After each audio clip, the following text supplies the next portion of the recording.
Once upon a time in Dhaka সিনেমায় প্রধান চরিত্রে অভিনয় করছেন ঢালিউড সুপারস্টার সাকিব খান। আর এ সিনেমায় প্রধান নারী চরিত্রে অভিনয় করতে পারেন ডন খ্যাত বলিউড নায়িকা প্রিয়াঙ্কা চোপড়া। শোবিজ পাড়ায় এমনই গুঞ্জন এখন তুঙ্গে।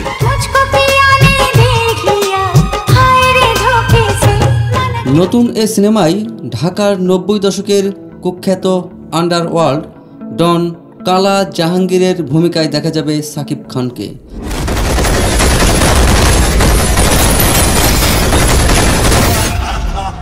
আর তারই বিপরীতে বড় চমক হিসেবে দেখা যেতে পারে প্রিয়াঙ্কাকে, যে গুঞ্জন চ্যালেঞ্জ ও উচ্ছ্বাস তৈরি করেছে ভক্তমহলে।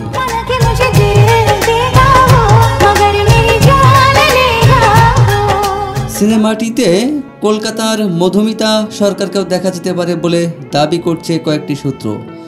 বাস্তব কাহিনী নির্ভর এ সিনেমায় সাকিব মধুমিতার সঙ্গে বলিউডের গ্লোবাল আইকন প্রিয়াঙ্কা চোপড়া জোনাসের উপস্থিতি সত্যি হলে তা ঢালিউড সিনেমায় সবচেয়ে বড় আলোড়ন তৈরি করবে বলে মনে করছেন সিনেমা প্রেমীরা।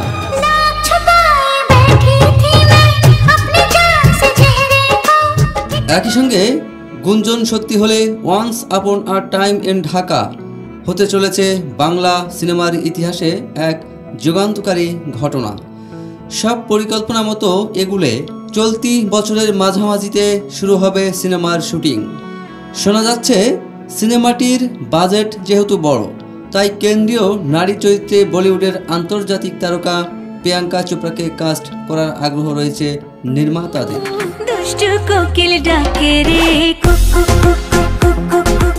যদিও সিনেমার সংশ্লিষ্টদের পক্ষ থেকে এখনো পর্যন্ত কোনো আনুষ্ঠানিক ঘোষণা আসেনি। মেজবাউদ্দিন সুমনের গল্পে ক্রিয়েটিভ ল্যান্ড এর ব্যানারে শিরিন সুলতানা প্রযোজিত সিনেমাটি অ্যাকশন ঘরানার।